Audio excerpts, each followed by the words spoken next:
And because she has a lot of disabilities, even eating, so we have to go to a lot of OTs and PTs, teaching her how to swallow. So food is like, I have to make sure that she has nutritious food, because she's not consuming enough. And she's like 5 years old, as like any normal child. You can eat normal. And she didn't actually start walking until she's 4. So for that 10 years, there's a lot of cooking at home, all surrounded because of her and her younger sister. And I was so concerned about the conventional food that was being served at the time. Yeah, so that's when we started going organic. We would go to farmers market, and organic wasn't that big at the time. So it was really hard. And there's no organic eatery anywhere in SGV. If I want to do anything like that, we have to go to the west side, maybe Melrose or something. And it's mostly Western food, right? You don't really have any Chinese food that are organic. Well, I love the San Gabriel Valley. Welcome to the My SGV podcast. So I grew up here and I still live in Alhambra. I was raised in between Temple City and Alhambra. Eventually resided in South San Gabriel. Our mission is to capture and share the stories of the people of the San Gabriel Valley. Monterey Park has pretty much been my whole life. Well, I'm proud to say that I was born and raised in the San Gabriel Valley. We believe our diversity is what makes the SGV great. And no matter where you are from in the San Gabriel Valley, you will feel welcome.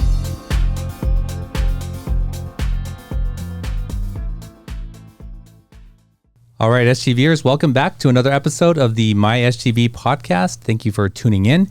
If you are new here, we bring you the stories of the people of the San Gabriel Valley. And if you are a returning listener, thank you so much for spending this time with us. We do very much appreciate it. Well, Scott, sometimes deciding where to eat is always a challenge, whether it's like, in a relationship or a friendship, but luckily here for work, like there's so many places very close to choose from. But as I understand it, you only go to a select few. Is that right? Probably, yeah. I'm very selective. And have you had some favorites over the years?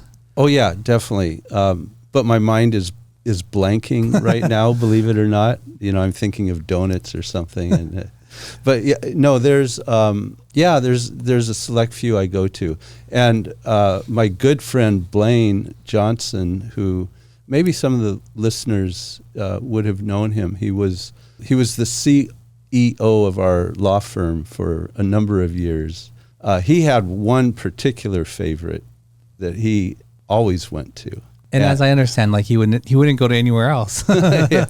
Yeah. He loved this restaurant, and it was walking distance from the office here. And we're at San Gabriel Boulevard and Valley, right? And that restaurant is no longer there. It moved. But they're still in business. Still in business. Yeah. Still doing the same good food. And Blaine, he, till the day he died, almost, he was talking about that restaurant. It was just his favorite all-time restaurant, I would say, here in... I remember that there was a buzz about it. And this is before social media was what it is today. There was a buzz about it, and we were hearing about it from people and friends. And I distinctly remember going there, for the first couple of times and what it was like. And I have really fond memories of the place, and I'm really glad to get into the story behind that place today. But before we get into that, I just want to say thank you to Paris Baguette in San Gabriel for providing the treats and refreshments for our guests here every week. We do struggle to resist those treats, and I hope our guests today will get to enjoy those later on. So go check them out, Paris Baguette in San Gabriel. Well, let me get to today's guest. Today's guest has been stirring up the health food revolution in the San Gabriel Valley for nearly 2 decades. At her restaurant, Eastern flavors meld with Western flair to dish out meals that do more than just satisfy, they nourish the soul and the body. She's a devoted mom and bold entrepreneur, skillfully blending determination and love to build a thriving, sustainable business and becoming a community powerhouse in the process. Whether it's dishing out her famous Hainan chicken or whipping up an organic treat, each meal from her kitchen is a step towards healthier living. So relax and get ready to meet the heart and soul behind Greenzone, the incredible Jill Cam. Jill, welcome to the show. Thank you for Welcome. having me. Thank Yeah. you. Yeah, it's exciting. What to a be build-up, huh? Here. Yeah. I'm glad we got to finally reveal the name of your restaurant. Thank you. Yes, I love Greenzone. I really enjoyed it first going there, and I have so many memories, and I know that the SGV really does too. And I'm glad that you are here today to share that story. It's an honor to be here. So, Jill, let's start with what is your connection to the San Gabriel Valley? So I lived in the San Gabriel Valley for like majority of my life. So we immigrated from Vietnam, I think back in the middle of 70s. So in the beginning, we lived in Chinatown for maybe 6-7 years. So eventually made our way down to SGV, and it's been home sweet home the past 4 decades. I'm revealing my age. Yeah, so we've just been here forever. Yeah. And we're in the San Gabriel Valley. Oh, I lived everywhere. We lived in East LA, Monterey Park, Alhambra, San Gabriel, Temple City. Yeah. Oh, wow, Just lots of different yeah, places. Yeah. Wow. And what was it like growing up for you in the San Gabriel Valley? Actually, when we made it out here, I'm already like 18. I was in school. I went to Cal State LA. So growing up in Chinatown was a little different then. But then I guess for an immigrant, you always wanted to fit in. And it was the first, maybe even now, sometimes you're still trying to fit in. And there's no better home for me that I would feel like I fit in. Then the San Gabriel Valley. The San Gabriel Valley, yeah. So it's, because like right here, it's just like home. Everybody is like you. You don't have to be someone different. So I don't think I'll be ever leaving San Gabriel Valley, yeah. So who are you? How do you describe yourself? I mean, this person that needs to fit in. Well, okay, just speaking for myself, my parents, my father's from China, and my mom's side is from the Singapore. So we're Chinese in Vietnam. So sometimes it doesn't really fit in because there's the Vietnamese, and then there's different ethnicity and all that there too. So, but then I left Vietnam relatively young. So I think like before I was 10 years old, I didn't feel the different. But coming to America, like I think I went to elementary school here and junior high school. And at that time, there's a lot of different immigrants. They're American-born Chinese, the ABCs, and the people from Hong Kong and Taiwan. And so I felt like I'm not really anyone. So it just, I felt like an outsider for the longest time and didn't speak any English at that time and just have to start from scratch. And my parents always working, so I don't really have the luxury of like going to school or after school tutoring. And so it's just everything like finding out your own way and try to fit in like everybody in school. Yeah, that was very difficult. Yeah, and it's just such a variety of people here, though. Yes, but then you find out a lot of people are like yourself. Everybody just think that they're the only one that feels this way until you find out that, oh, everyone is actually like myself. They're still trying to fit in. I think like for young people, it's just like you don't, at least I didn't want to stand out like something different. Mm-hmm. I was not as confident, and then I would just feel like I just want to blend in. I just want to be like everyone. What did you see around you? Was it all Asian people? It's all Asian and a lot of Latino in Chinatown at that time. It was very, I think it's more Chinese. Well, I can't say more. I think it would probably be 50-50 Asians, not just Chinese, I guess, yeah. Is there a distinction, or like do Vietnamese who are Vietnamese or Chinese Vietnamese, do they still congregate or hang out together or see themselves as one here, or is it two different populations? I think now everyone, it's all blend in together. I think maybe 50 years ago when we first came over, it's different. It's like I'm Chinese Vietnamese, so I don't really hang out with Vietnamese or vice versa. So, but then I guess after a couple more years, so people are not new to this thing. I think like in the beginning, we immigrated like right after the war. So this is 1975, where even for Americans or ABCs is very different. Like they don't know if these maybe refugees or FOBs or whatever you call it at that time. So it's just like we're coming over as something different and all cultures and everything. And trying to learn this culture is really hard because I know nothing about the American cultures. I was, like I said, I was in Vietnam, and the farthest place I would dream of going is probably Hong Kong or Taiwan. My dad's from China, so we've been taught like in Chinese. I went to Chinese school, and so I didn't actually learn any Vietnamese either when I was in Vietnam. You experienced the war as a teenager. Yes. What was that like? Actually, experiences is just like you hear about this every day, and you can actually hear gunshots and stuff like that from far away or bombing.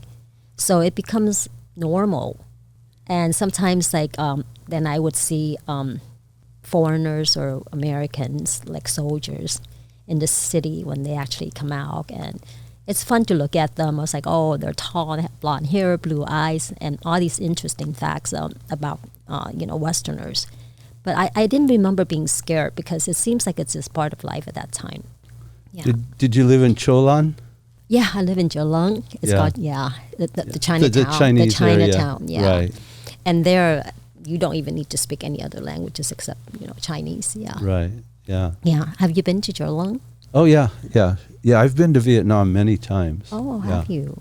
Yeah. Recently or? I haven't been there for probably 10 years, maybe. Okay. But there was a time when I was going quite often, every year. I haven't been back for.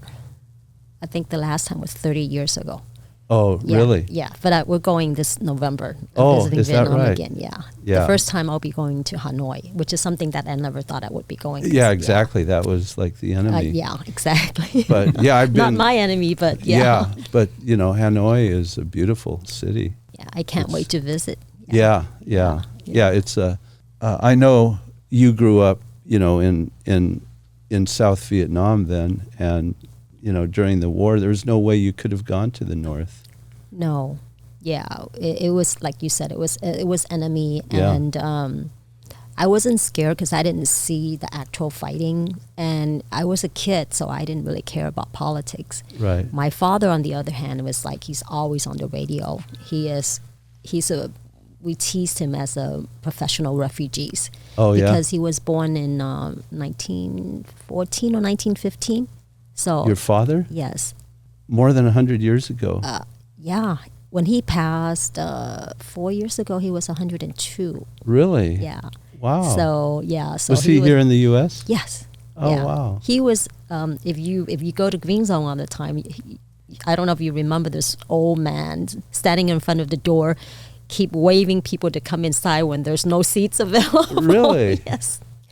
Yeah. And my dad was still, I think, up to the last year of his life, he was still eating the pork chop that we serve. Oh, yeah. Yeah. Wow. Yeah, he was. I think he was like born during the World War One.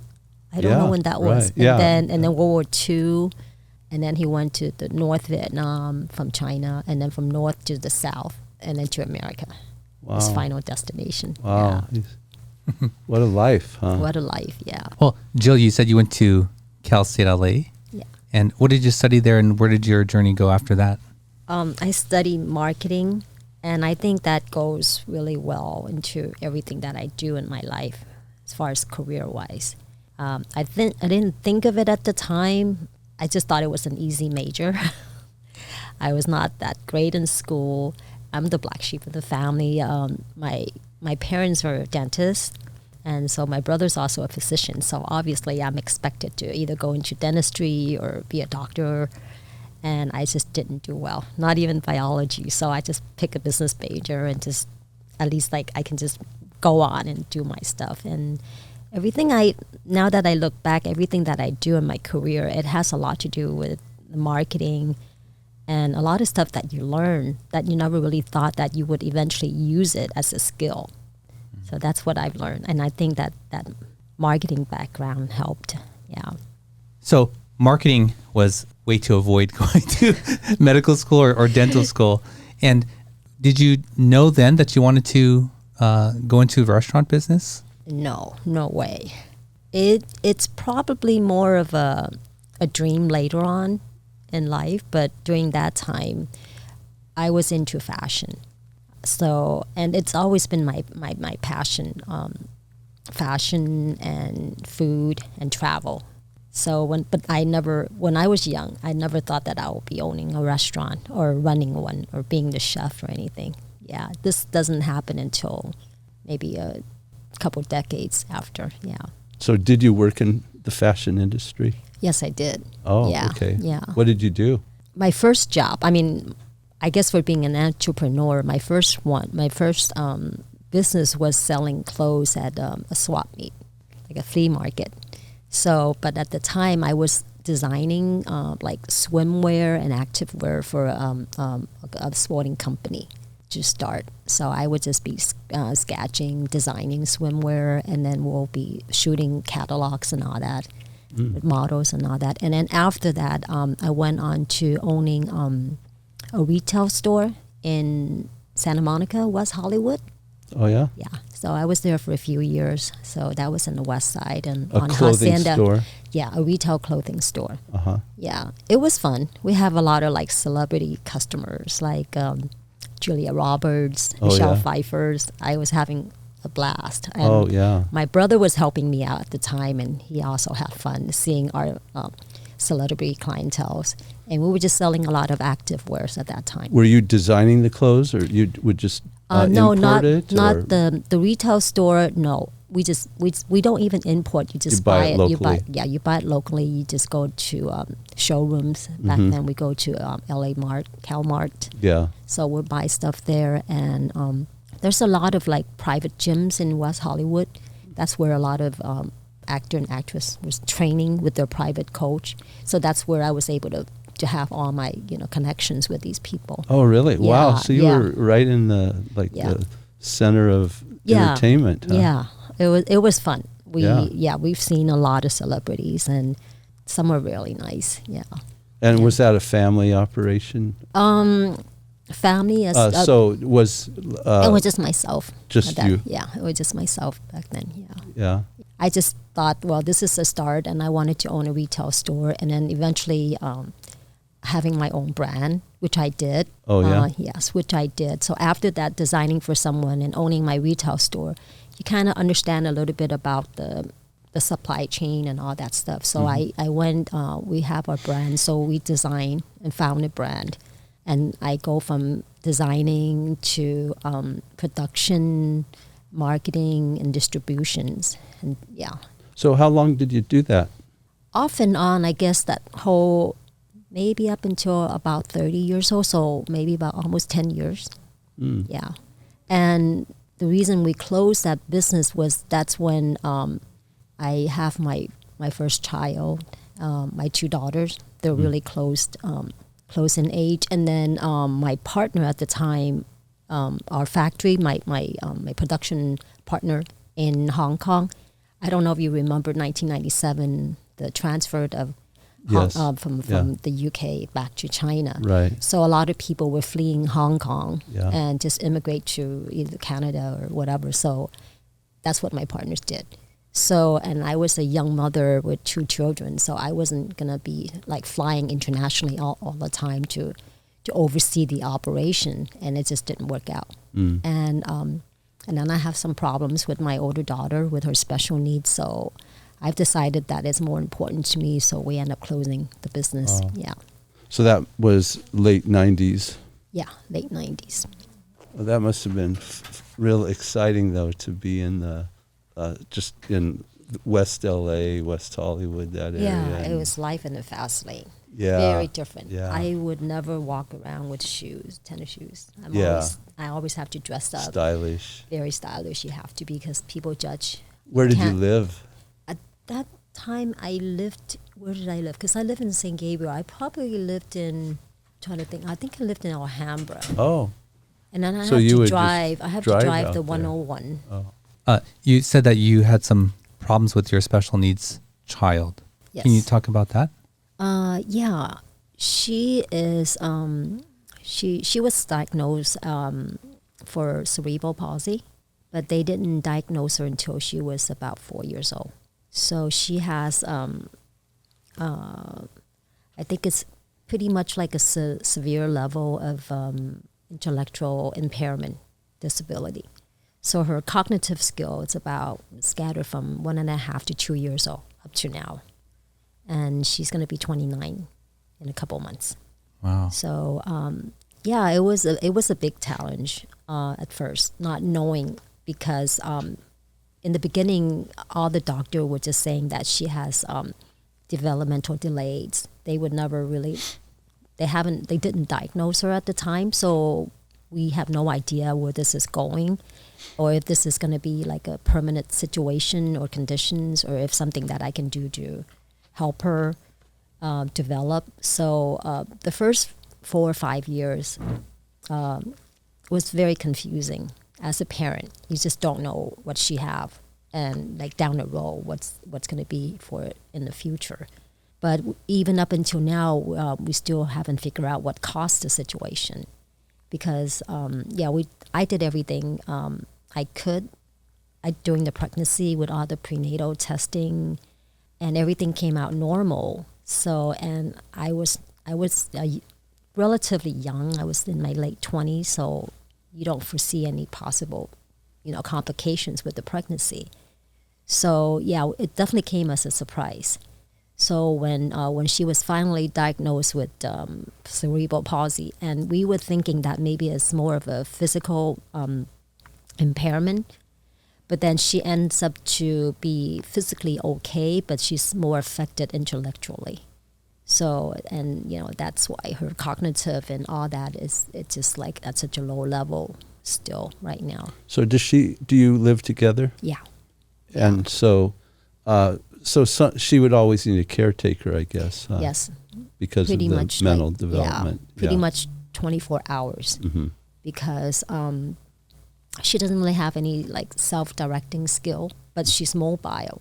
Mm-hmm. And that makes it dangerous, because then when you're a baby, you can still be like confined to a playpen or something. But when you're 28 or 29 years old and you're mobile, you don't. Yeah. And she's happy. She wants to go wherever she wants to go. Mm-hmm. And so that makes it dangerous, because she doesn't really notice like going outside would be dangerous. There's traffic and there's strangers. And so that makes it challenging. So we pretty much need someone like 24 hours. Right. And that's the hardest part too sometimes. Yeah. Do you have to bring in someone from the outside, or does family fill the need? Well, you know how hard it is to run a restaurant. So that is long hours and all that. So, but I was fortunate.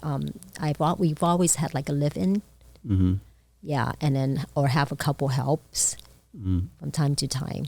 Yeah. But I do have to hire people to take care of her when I'm working, when Terry and I are working. What sort of things were you seeing when she was very young that gave you the indication that something was off? I think meeting her milestones. And you're a father, so like at a certain time, you would expect a certain thing. Like you would roll over when you're 3 months old, or maybe you would learn to sit or crawl at 5 or 6 months. And at the time, all our friends are having kids. It's just funny how everybody just have children at the same time. So watching other people's kid, what they're able to do, and comparing it to my child, I noticed that she's a little slow. She's always like really happy, but she's not meeting her milestone. I brought it up to the pediatrician at the time, and they just pretty much downgraded and saying just probably a little delay. It's okay. But as a mother, you just feel it that it's not okay. Something is different here. And then, so we did a lot of testing, MRI and all that. So they didn't find anything significant to land on any diagnosis that she has something, because it's kind of still, like I said, intellectual. So it's hard to judge when you're that young, because they're not supposed to know that much or learn that much anyway. Or some people are slow to start, and they would eventually catch up. So it was just like an ongoing thing. That's why it was difficult. It's not like an illness where you test, you have this or you don't have this. Hers is pretty much like observations as we go along. And like I said, up until now, we still didn't know what caused her condition. And it's not genetic. It's not like Down syndrome or things that you can tell. Cerebral palsy, it's a broad term, but it's just like it has a lot of stuff, yeah. I can't imagine the emotions that must have gone along with that. Had you been hopeful that whole time that she was going to, be okay or sort of catch up? And did you come to terms at the diagnosis that this is the life that she was going to have? I think I've come to term when she turned probably like 18 or 20. But before that, you still hope that maybe something would change or something would hit or maybe. So not that we ever stopped teaching her. I mean, every day of our life right now is like we celebrate every little thing as a victory. Like today, if she happens to pick up something that we dropped, to us that's a cognitive thing. Or even if I leave the drawer open, she'll walk over there and closes it. To us, that's like, wow, you did that, you noticed that. So we never stop teaching and hoping that she can improve on her own, like based on her own level. But then I also come to term that she's never going to be like functioning on her own without anybody's help. So by accepting that, it's not giving up, it's actually helpful. So then you can plan that, how to plan for her life when I'm not around.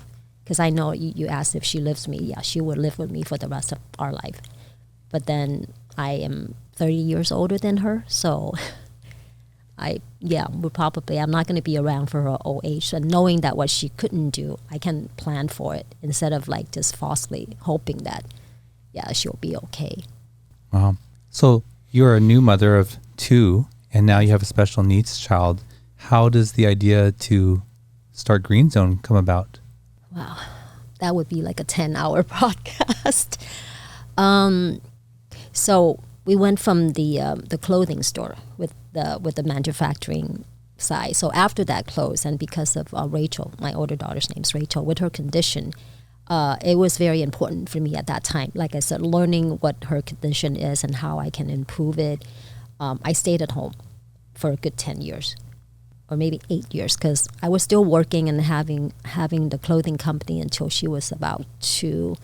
And then when we closed the business, I stayed home full time, just to learn about her condition, and because she has a lot of disabilities, even eating. So we have to go to a lot of OTs and PTs, teaching her how to swallow. So food is like, I have to make sure that she has nutritious food, because she's not consuming enough. And she's like 5 years old. As like any normal child, you can eat normal. And she didn't actually start walking until she's 4. So for that 10 years, there's a lot of cooking at home, all surrounded because of her and her younger sister. I don't want to leave her out. I've always felt really guilty about always like kind of focusing on my older daughter physically, because of her disability. And so there's a lot of cooking at home. And I was so concerned about the conventional food that was being served at the time. Yeah, so that's when we started going organic. And I remember, this is so long ago, but I think Gerber was starting to offer like organic, like baby food. I was so excited. So we would go to farmer's market, and organic wasn't that big at the time. So it was really hard, and there's no organic eatery anywhere in SGV. If I want to do anything like that, we have to go to the west side, maybe Melrose or something. And it's mostly Western food, right? You don't really have any Chinese food that are organic. So from that, to make the long story short, so a good 10 years. And so where you were asking me, like if I accepted where she is, so I think like developmentally, we pretty much like hit the ceiling. It won't make any difference if I stay home for another 20 years. It's not really going to improve her health or any other way. And I still have a life and like I said, I love fashion, I love eating, I love food, but then we left the garment, the fashion industry for so long. It's very hard to get back into it, and things were very different in the early 2000s, right? Because we have the internet, and then all the factories, things are not the same when I was in the business, in the fashion business. So it's hard to get back into that. And then why did we think of opening a restaurant is because of all my good friends.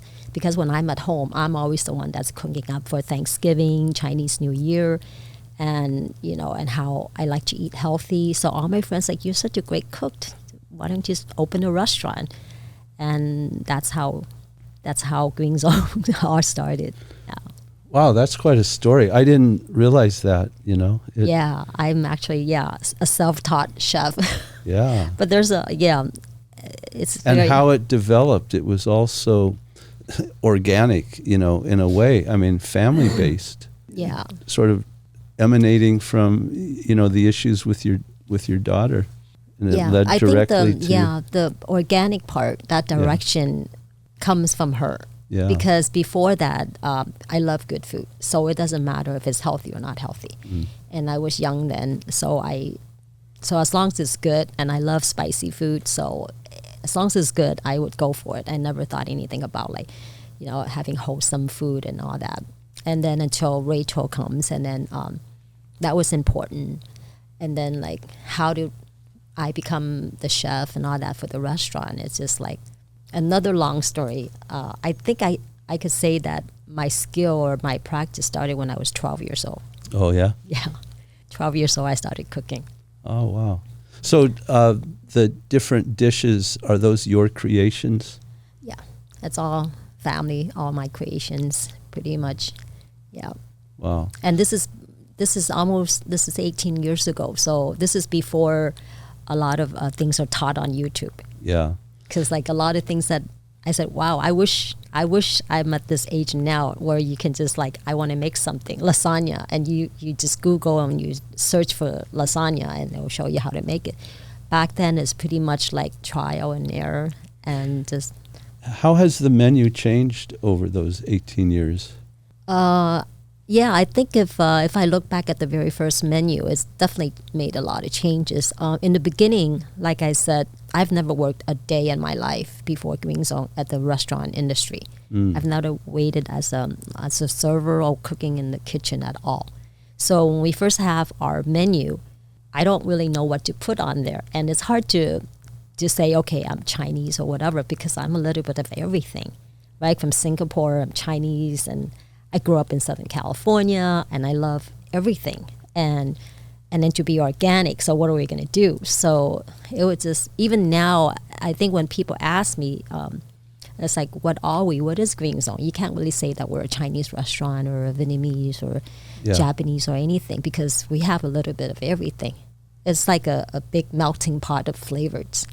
What will you find on that first menu that you still have? 80% of it, we eliminated sandwiches, because in the beginning, the menu is based on what we cook at home, what my daughter likes, what Ashley likes. Ashley is my teacher. She's actually the executive chef. She's like, oh, this is good, Mom. You should put this on there. I said, okay, we'll see. So we put sukiyaki, because she loves beef sukiyaki. We make that at home a lot. And then the pork chop and the Hainan chicken. And the reason that we made Hainan chicken the way we did is that's how we eat at home. Because I'm sure if you have Hainan chickens everywhere else, it's with the skin and with the bone. And then sometimes a little bit on the almost medium side. It's so to keep the chicken tender. But for Ashley, for our family, we don't want skin, we don't want bones.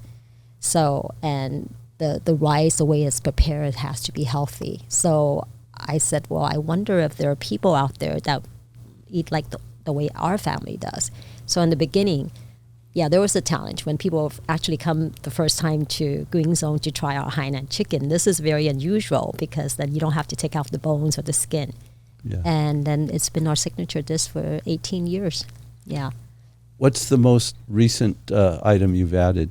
That would be the spicy Thai flavored, either chicken or shrimp or seafood or sea bass, whatever protein that you want to put in there. And the spicy Thai sauce and all that it's the newest dish for the recent Greenzone. And how that was created is actually, it was funny. This is when I still have the Greenzone in Pasadena, and we have a lot of chefs there. And I think one day one of the chefs was just oh, I'm so bored of eating just don't know what to eat that day, and I happened to be in a good mood that day, and I said, "Oh, I'll whip you up something." So we have basils and all that for the Italian dishes that we make, the pasta and all that. So I'm like, "Oh, I'll make him something different." So I whipped up that sauce and started making it. So when he tasted, he said, "Wow, this is so good, boss!" And then all the servers tried it, and so that's the first time we offered it in Pasadena.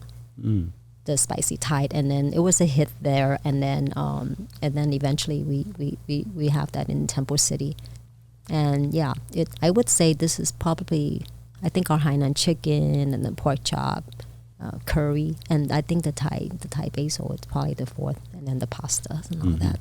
The Hainan chicken is definitely my favorite. It's the first thing that I had there. Like when I went, everybody was eating that, and 100%. What I love about it is that there's no bones. I can just eat it.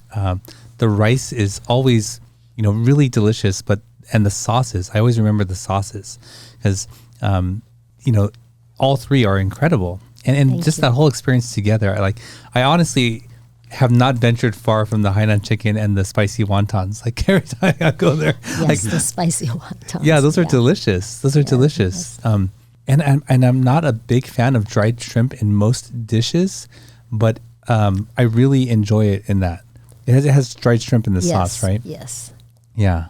If you've not been to Greenzone and had their Hainan chicken, it really, really is different. I mean, even just because it's off the bone, but I would say that even if it did have the bone or the skin, it's still very unique and very delicious. Yeah. You touched upon this at the beginning, and I had forgotten how revolutionary Greenzone was when it came. It did create a buzz. Yes. And it was the first. Is it still the only organic restaurant? I think so. I mean, I could be wrong. Yeah. But yeah. I think at least for our community. I don't know. I could be wrong, but I think so. Yeah.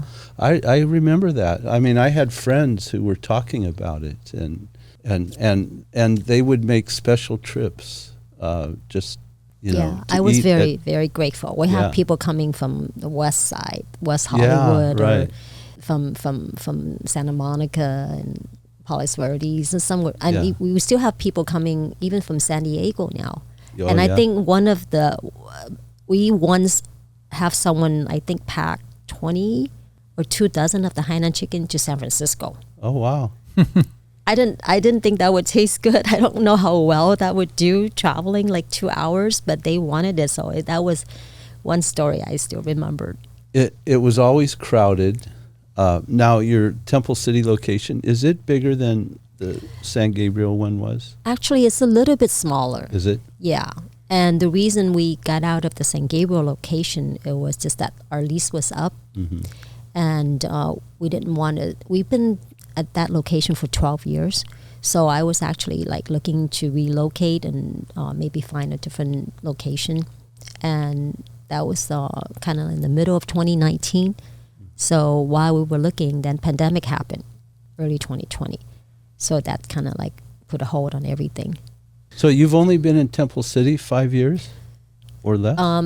Temple City 7 years. 7 years. Because we didn't relocate to Temple City. It was an expansion. We opened Temple City in 2017. Oh, I see. And then later closed San Gabriel. Yeah. Okay.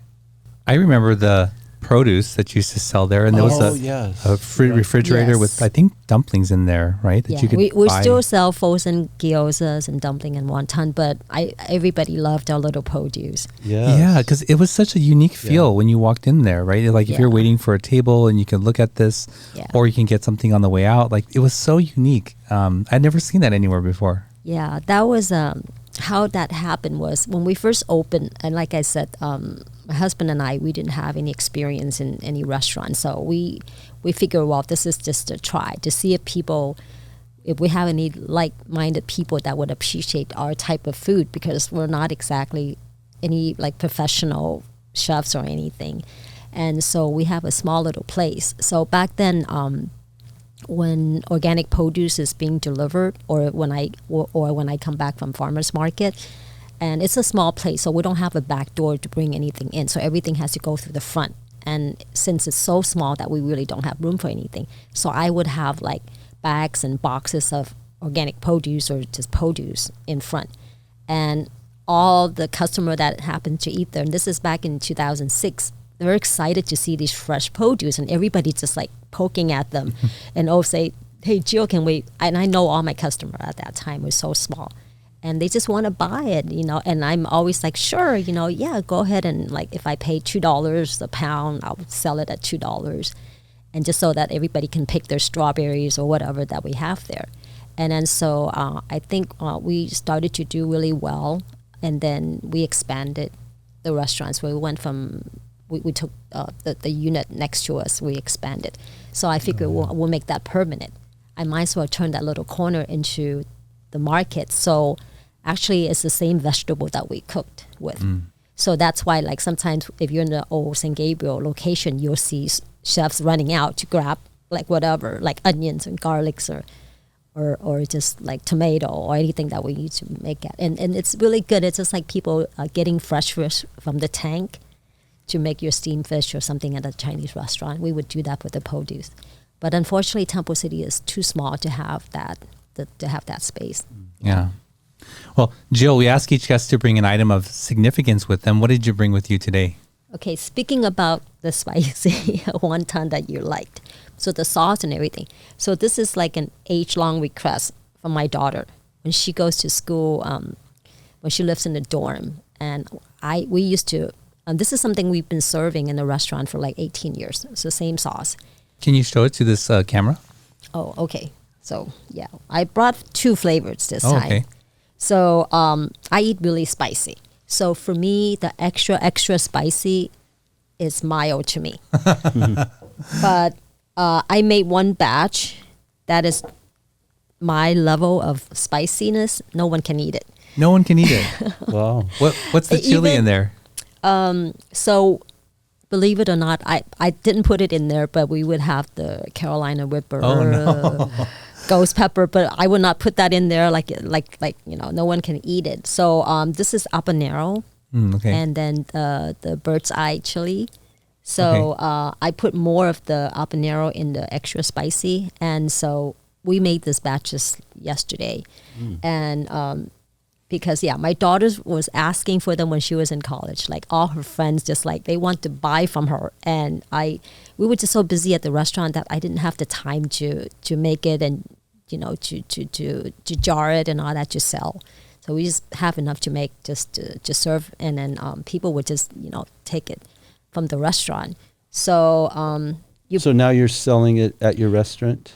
This is the first batch ever. Oh, wow. So really? we'll see. Yeah, so I think because we kind of rushed it so I can bring it today. Oh, okay. I felt like, because sometimes when you do it from there's always a little change and you would get better. So I hope you guys would like it. I'll leave all these here today. Oh, wow. And let me Thank know you. the feedback. Yeah.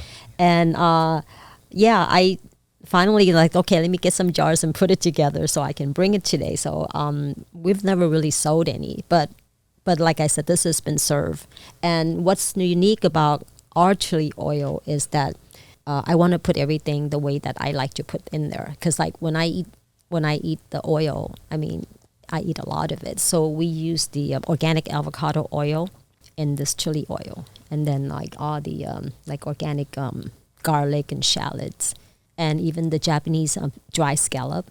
We put that in there. So I think like a lot of Chinese would call it XO sauce instead of. So it's not really just the chili oil. So yeah, and that would make it different than a lot of what people have. But then like I said, it's been 18 years. I waited this long to do it. Yeah. Wow. Yeah. I'm so excited to try it, especially the hot one. Yeah. The one that's in the spicy wonton is not habanero, right? In the restaurant? It's not that spicy. It's not that spicy. Yeah. It's not that spicy. But I like the spicier. Right now, my husband is the main cook in the kitchen now.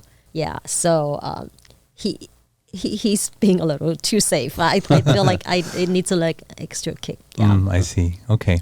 Well, Jill, we're going to take a quick break, but when we come back, I'm interested to hear what you have in store for Greenzone in the future besides the sauce. So we'll be right back. Sure. Thank you. Sometimes even the best of us can slip up. That's why the law offices of Scott Wormuth are here to pick you back up again. And while they strive to get you the biggest compensation possible, oh my gosh. Their main concern is your health and recovery. They work closely with doctors and insurance companies to make sure you get the proper medical treatment. Initial consultations are free, so give them a call. At the law offices of Scott Wormuth, we're with you all the way.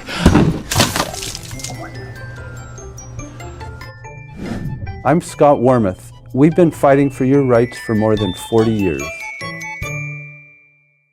All right, we're back with Jill. Jill, before the break, we were talking about this delicious sauce. And does it have a name? Is there a name on there? No, GZ is short for Greenzone. Oh, Yeah, okay. I see.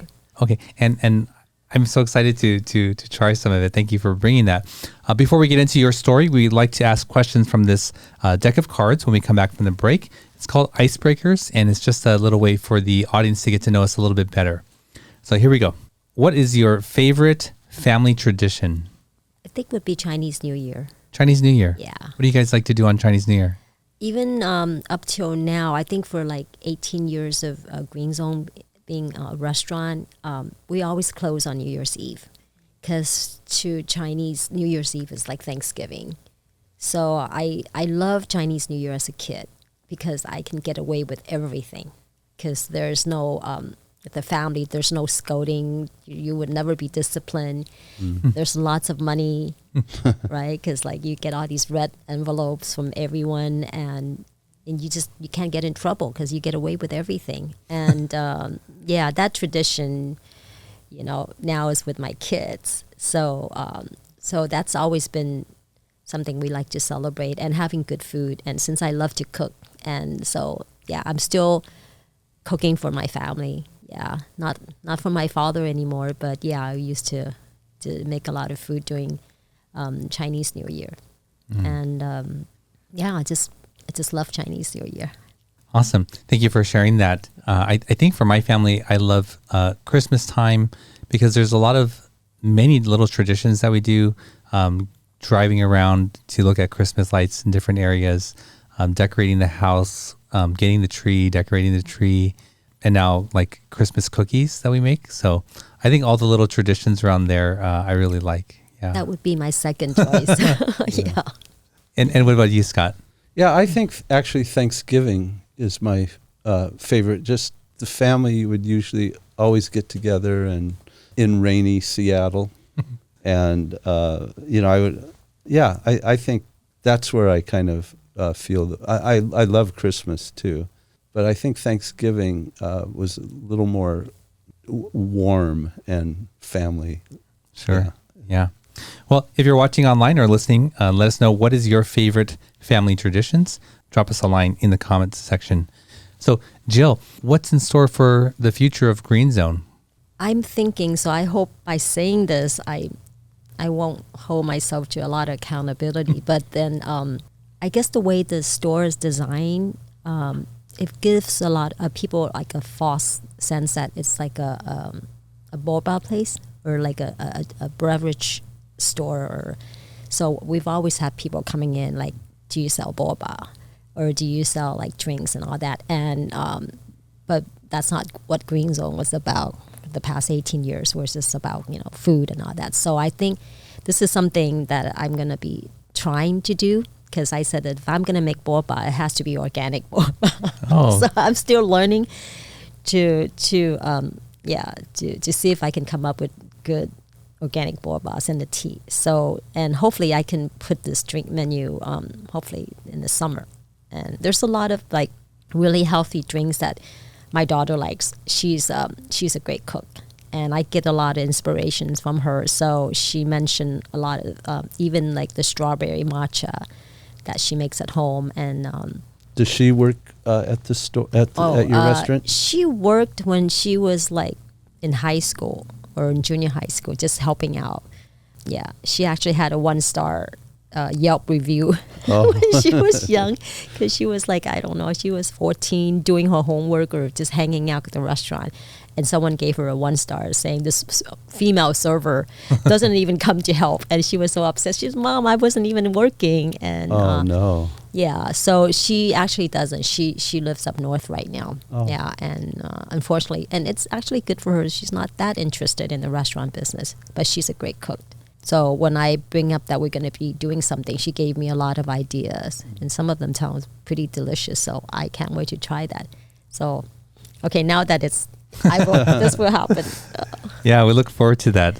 Well, Jill, thank you so much for telling us about your journey with your life and your family and Greenzone. We're going to move on to the final segment of the show where we get to learn a little bit more about what you like in the San Gabriel Valley.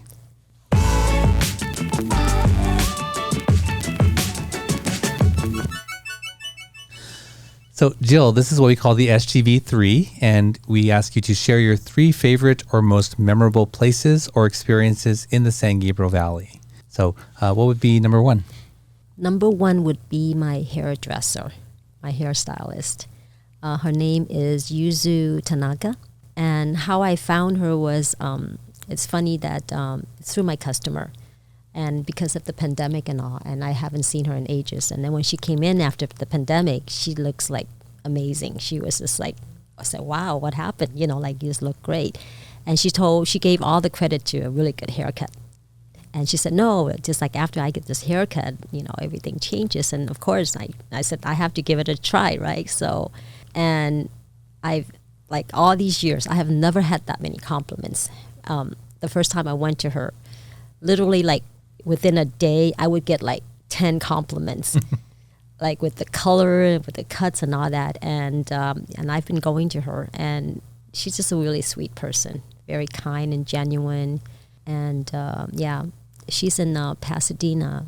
I think it's in Paseo. There's a Paseo shopping center. Right. And they have this like kind of like a salon republic. That's what it's called.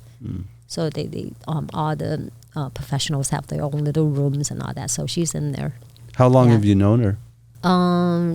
This is after pandemic, so it hasn't been that long. Okay. Yeah, but yeah, that's. Oh yeah, your hair is quite striking. Yeah, it is. Yeah, yeah. I didn't do anything today, but yeah, she's really good, and I've recommended. So now giving her address out, hopefully people don't have to ask me, because I'll be in the restaurant and people say, can we have her number? And I just have to look up the contact and have them screenshot it from my phone.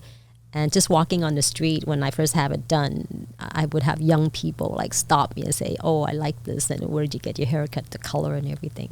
She doesn't do the color, but she has someone there that also does it too. So yeah, that would be someone. So for the listening audience, you have like a short haircut. It looks really just really relaxed, almost like you don't have to do anything. That's the impression that I get. It looks really good and natural. Yeah. Believe it or not, during the pandemic, it's waist long. Yeah. So I'm pretty adventurous, maybe because of the fashion background. So I've had my hair shorter than yours, like really short. My hair's right here. Oh, your hair? Oh, okay, because I can't see it, but it was like half an inch. I can have it that short, and I've had it to my waist. I've had purple color, green color, you name it. I've done a lot of things to my hair, but right after the pandemic, it was like waist long. So when I went in the first time, I just say, you do whatever. And so she just chopped it off. Oh, so, that's fun. Yeah. I used to have every color except for purple and green. And I used to have a mohawk too. Oh, I need to see a picture of that. Yeah, I'll show you. I'll show you afterwards. What would be number 2? Number 2 would be this little Vietnamese dessert place in, I think it's in the food court of the GW Market on San Gabriel and Rosemead. There's like a food court there. San Gabriel and San Gabriel and Rosemead are parallel. No, St. Rosemead and Garvey. My apology. Okay, yes. There's a GW. Yes, there's yes. a GW Market, and so there's a food court there. So I think they've been around for 40-something years. And I think I've been their customer for at least 30 years. So what kind of desserts Vietnamese do you dessert. like? I like the jebab, which is the corn or the black bean with glutinous rice, the sticky rice, and the coconut milk on top of it. It's just that they make it pretty authentic, and just brings back a lot of childhood memories. Because I love these desserts, and I'm gonna have a bunch of them this November. Yeah, I would go to that place if I crave for any Vietnamese dessert. Okay, and what would be a third place? Okay, the third place is actually a new tea store or tea house right upstairs from Greenzone right now, in the same plaza. And why I wanted to talk about this store is that it's beautiful. I mean, it just like when you walk in, it's like a tea museum. It was very, very, very beautiful, and they have a different concept. They would have like a lot of private rooms. So, like when you buy your tea, I guess up to a certain amount, I guess. But then they can have like a tea barista serve it to you, and it would teach you how to make tea, all the crafts behind the tea, and then they would store your tea for you, just like wine cellar. Wow. You could always come back and have your tea. But the special thing about it is that I used to love tea. I mean, like the Kung Fu tea. I don't know if you heard of Kung Fu tea. So it's just like serving tea in a small pot, and it's just like a tea ceremony type. Yeah, we call it. Yeah. So it turns out that the owner was my tea master 30-something years ago.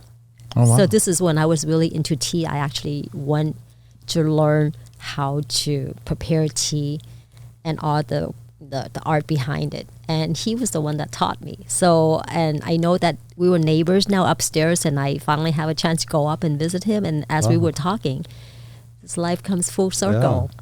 So I definitely want to support that business. Yeah. What is the name of the place? It's called 10 Ren and 10 Fu Oh. Tea. So 10 Ren has been around for a long time. I think they're a public company, and they're really big in Taiwan, I think, too. And then 10 Fu is in China. So yeah, what is the name of this gentleman? Jimmy. I met Jimmy at 10 Ren on Valley. Yes.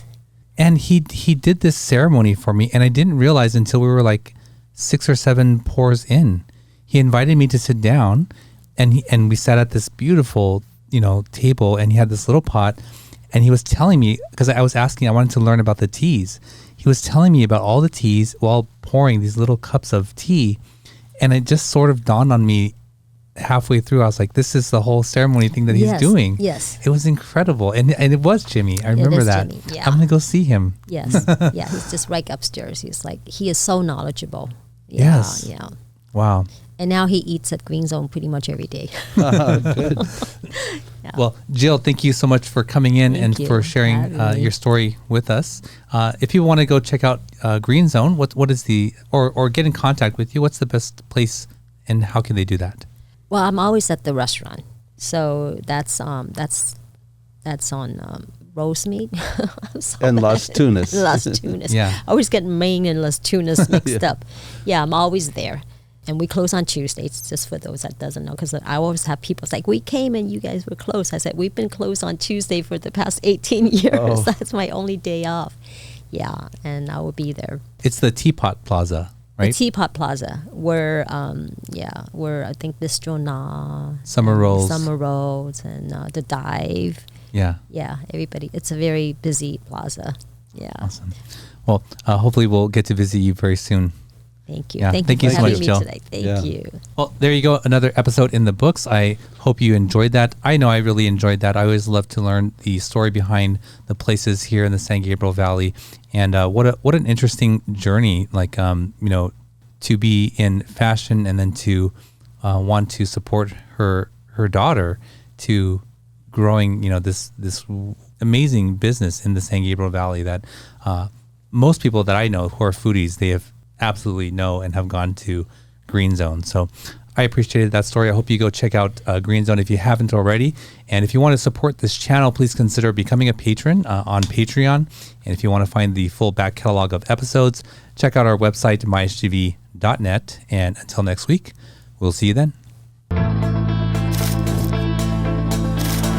Thank you for joining us on the MySGV podcast. Check out more of our content on our website, mysgv.net.